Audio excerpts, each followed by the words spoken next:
Politics. It's a topic many say you should avoid on a first date, when at dinner parties, and even when among family. But we are diving into this divisive subject, finding out who Metro Vancouverites think would be the best premier, and how the HST debacle will factor in the next time we head to the ballot box. Ted Field has tonight's Canada's Pulse poll.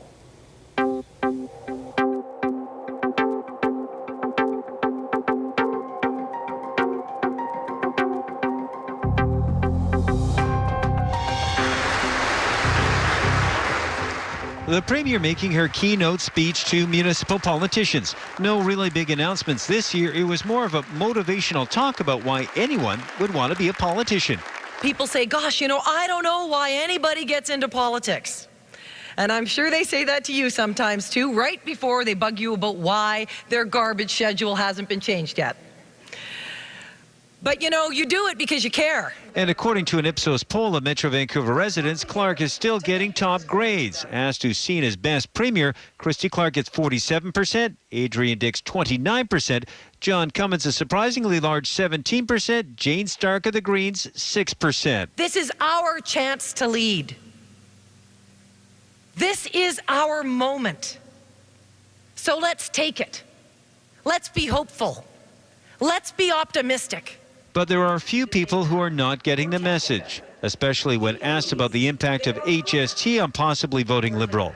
When asked, I used to consider voting Liberal, now I won't. This year, 24%. Last year, it was 44%. Do you plan to consider the Liberals again? In 2011, it's 30%. Last year, 18%. And finally, I never considered the Liberals and won't now. This year, 46%. Up from last year's 38%. The anger about the HST, as we've seen more generally and with the HST vote, has gone down from what it was a year ago.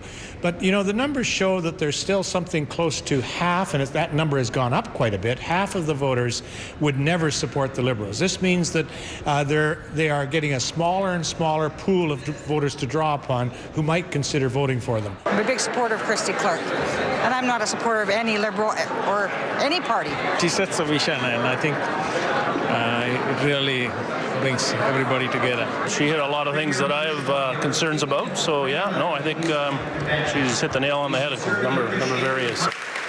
Thank you. Whether she's hitting the nail on the head or not, the Premier says she won't be seeking her own mandate from voters until 2013.